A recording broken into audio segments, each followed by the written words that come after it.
the name of God, the compassionate, the most merciful. All praise belongs to God, the Lord of the world. And my deepest and most sincere salutations due to all prophets, messengers, and righteous people from the beginning of the creation up until today. In particular, may the mercy and the blessing of God be upon Muhammad and his pure progeny. Sallu ala Muhammad wa ala Muhammad. I try to speak up as much as I can, but unfortunately I'm not used to shouting. And still they say I'm a security risk. My colleagues, sheikhs, reverends, all brothers and sisters, Assalamu alaikum and good afternoon to everybody. It's very hard to express my heart here today.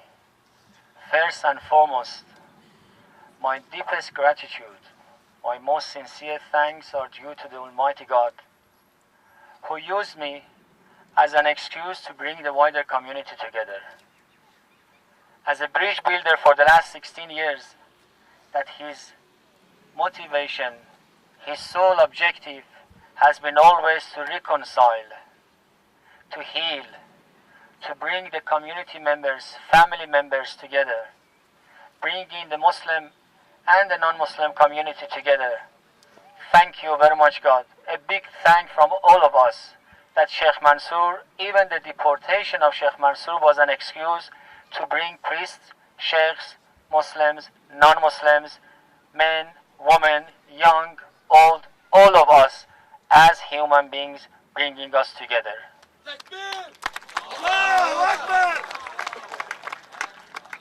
And my second thanks are due to all of you. Journalists were asking me about my family and the ramification of my possible deportation on my family.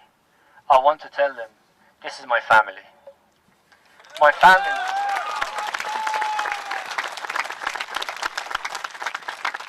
My family does not consist of my wife and my 4 children only.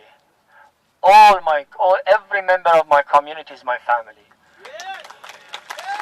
Those who know me closely, they know that since the establishment of Imam Husain Islamic Center in Elwood, I tried my very best to put all my eggs in the one basket and put it in the community center for the service of the community. I'm standing here and I try to stand towards the Qibla and I bear witness, Ya Allah, to the best of my knowledge. I said it to my family, I've said it to individuals, and I'd like to say it in front of the cameras and all of you today. I have never come across a community so loyal, so supportive, and so good as you. And I'm not ashamed to make this declaration. From the bottom of my heart, I don't deserve this. I don't deserve people, and I feel embarrassed and humbled to see that the community members, they have to take a day leave from their work, driving all the way from Sydney, from Melbourne. I was told even a family flew from Perth all the way here. Thank you very much to all of you for your support. Should the Sheikh be embarrassed? No! How many days in his life has he given to Allah? How many days has he given to us? Every single day to Allah, every single day to us. Then the next time he apologizes, shout him down. All right. I also want to expand and extend my gratitude to the friends who could not make it for different reasons today. I've received so many SMSs on the way to Canberra today and the day before. People that could not make it because of illness and other reasons. At the same time, I thank all of them, and I have no doubt, as they expressed it themselves, that their hearts and their prayers are with us. Thank you to all of them as well. Thank you to all international justice advocates that without hesitation they supported the cause of justice. Thank you to all of them.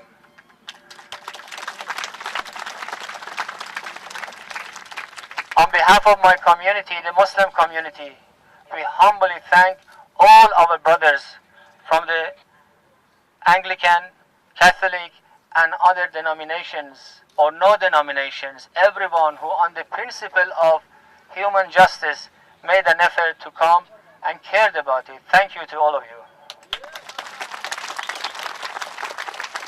Now, I learned from Father Dave to turn on and talk to Kevin Rudd. I don't know if he's in the air that he can hear my voice, but the message that I have for the Honorable Prime Minister of Australia, the message that I have for Senator Evans, the Minister for Immigration and Citizenship, and the message that I have for the Parliament and for the Cabinet of the Prime Minister. All what we are asking is be a good Australian.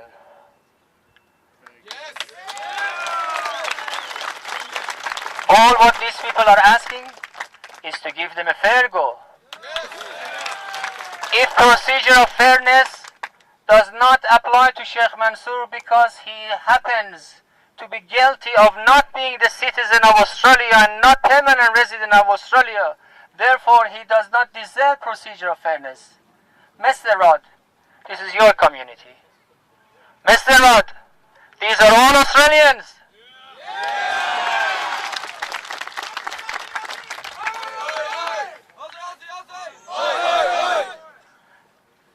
Care about them.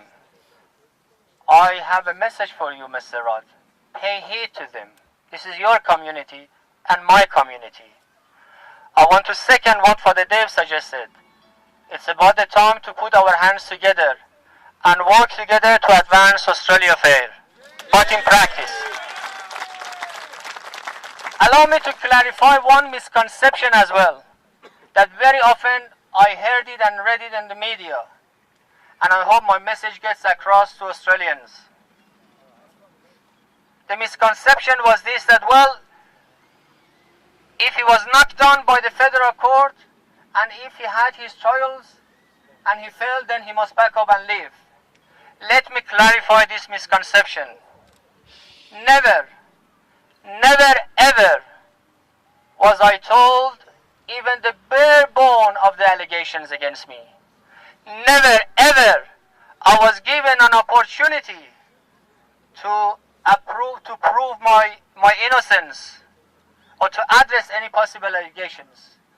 All what happened for the last 14 years or so in the courts of Australia, from federal court, full federal court, high court, all was about the point of law, that the legal team of Sheikh Mansour, they were trying to challenge the act that says procedure of fairness in the country of a fair go does not apply to a non-citizen and a non-permanent of Australia.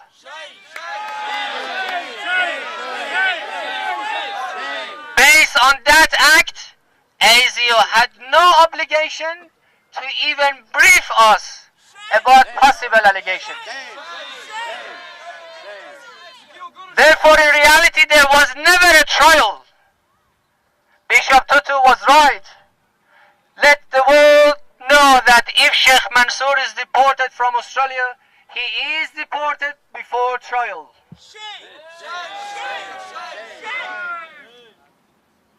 And I have a message for the respected journalists around. On the 17th of May, that Senator Evans made a media release and informed the world shamefully that he does not want to intervene, and he defied the United Nations interim measure request. My dear brother, Dr. Ben Sol, who voluntarily came into this case and has been really, as Father Dave mentioned, a warrior, made a legal presentation in Sydney University in front of all the media on the press conference that we had. Unfortunately, I must say here to my journalists around, none of the TV channels, despite the presence of almost all of them, they even brief the Australians about the legality, about the fact that Australia has defied United Nations order. Shame! I hope today they deliver the message to the wider community. I hope our message will not be censored. I hope and I believe Australians deserve to know the truth. Thank you very much, and may God bless you all.